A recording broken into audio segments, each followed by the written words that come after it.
Alright guys, this is the second part of the Ironanther Kingdom exploration at Gary May's house. This second bay of the greenhouse is a bit more dedicated to growing some baby plants, and we'll go and show you how that happens in depth in some of the other videos. But for now, we've got a whole bunch of Ironanther babies, and these are Pseudobalei babies. Correct. Hung from builder's wire, builder's string, white builder's string, and a little bit of hot glue, some actual glue, some chemical glue, and you end up with strings of plants that just really thrive with the airflow all the way through them. And then as they grow, obviously, you can come along, pluck them off, mount them up on timber, do what they need to do to move on to the next stage of life. All going well, in a few years' time, your stick of seeds turns into something like this, which is a whole massive stick of plants. There'd be a couple of thousand plants on that one little bit of broom handle, and that is it, 360 degrees all the way around. You can see the side that gets a bit more sun is a brighter pink.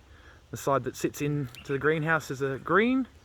But once they get moved out to the outdoor garden, they will all get very, very red. So moving along, here's some other babies that have been sown directly onto their mothers. So if they're not a specialties variety, if it's just sort of something that you're happy to grow on, you can just let the seed pod open on the mother plant, trying to focus there for you, and you end up with babies all over the shop. Once they get to about 4 or 5 little leaves, you can then get them off the mother and glue them up to the builder's string like we just showed you before.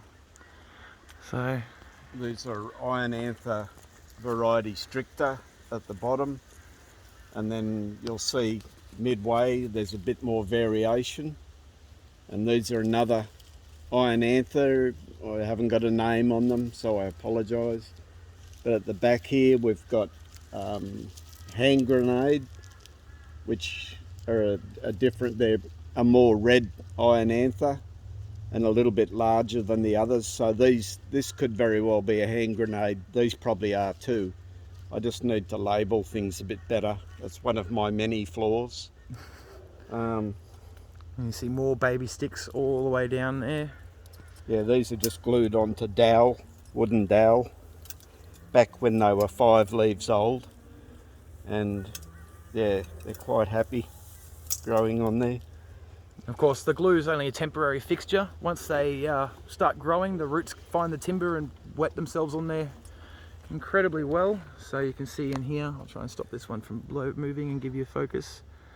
The roots are very, very good at hanging on to things. So, and in here you can see the variability of seeds, where you've got a greenish plant and out of the same seed pod, more reddish plants. So as they get bigger, I'll pluck the green and I'll pluck the red, and yeah, it just gives you more opportunity to select better clones out of your seed batch. Yep. And then right behind there, you might have spotted in the bright red, there's some flowering bulbosas. So they're quite a stunning plant as well. Fairly common, not too crazy rare or expensive in the collector's world, but gorgeous all the same. And there's a big clump down here that's all flowering at once, so you can see all those purple flower tubes just poking up from the inflorescence. That's Bulbosa silva, which doesn't get the bright red inflorescence. It gets more of a maroon and a silver bract on the end, whereas the common Bulbosa is bright red. Fire engine. Yep.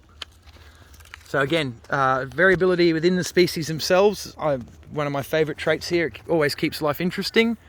So bay number 2, if we turn around and have a look, got a giant clump of Pseudobalei above me. Again, gorgeous in flower, really, really nice purple greys that come out in the inflorescence, and then the typical the purple flower tube. Hand grenades. There's some more Tillandsia Ironanther hand grenade up the top there. So you can see they're a chunky bodied plant. Nice red centers.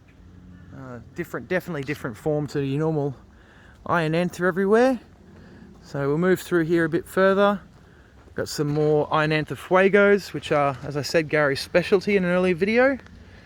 And just hidden up in here is a stunning bit of timber that covers 5 or 6 varieties of Ionantha all in one. So we start with the fuego up the top, which are flame red all the time in their life. They don't just go red when they flower, they stay that flame red. We've got some Maiden's blush, and also some medium Mexicans in the middle there as well. Just up the back with a little pink blush on them. We've got Ionantha Druid here, which is a yellow variety, so even in full sun they retain this yellow colour, and there is another subtype of this with a white flower tube as well, which is quite stunning. And then over here, Ionantha Van Heiningii, which was it's a bit of an oddity. It's a coalescent Ionantha. So some seed in there on the Van Heiningii too. A lot of people seem to have trouble getting the seed, but yeah. So that will eventually just pop open and explodes airborne seeds all over itself. And if Gary's here on the right time, he'll wet it up, hose it every day for 30 days, and you should start seeing little green dots appear. So we've got more Ionantha clumps. We have got these gorgeous Stricta blacks, which are another thing that Gary has a lot of around the place at the moment, but they're just a stunning black purple leaf, and they get the really pretty pink inflorescence. There's a big club head inflorescence in there.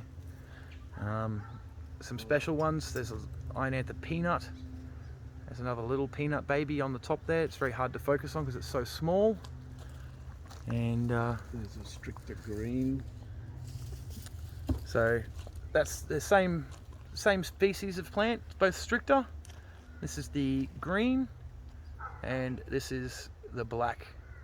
So thinner leaves and definitely different colouring, but they both have almost identical flowers when they do flower. All around the place there's stuff on the ground that would be in a pride of place in anyone else's collection, but when you've been doing it for 30 odd years, things lose their value and they're not interesting, so they just get put to the side. So we have Tillandsia somnians, which is a very cool viviparous plant. So plants that grow along the flower stem all the way up, and just left to their own devices here. Some other oddities in the place that aren't Tillandsias. You'll find that most people who like weird stuff like Tillandsias like other weird plants too. Another mother that's been left to self-seed and watered there to give it some more babies. It's a, I can't even read the tag, I won't try and pronounce it, I'll sound like an idiot. But that's pretty much a look through bay number 2 here in Gary's greenhouse. There's some of those Stricta black flowers that are actually a little bit further along, so a couple of weeks later down the track they do get the little tubes come out from the clubs, and they can be pendulous and very pretty all on their own. Magnusiana.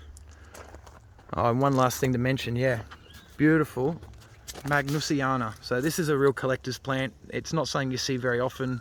It's more at Tillandsia Expo days and stuff like that. You can get a hold of them. Really beautiful fine leaf. Just a gorgeous, stunning plant. Big flower projection out the top once it gets to that bit of maturity, but definitely something to add to your list if you haven't got it already, a Magnusiana.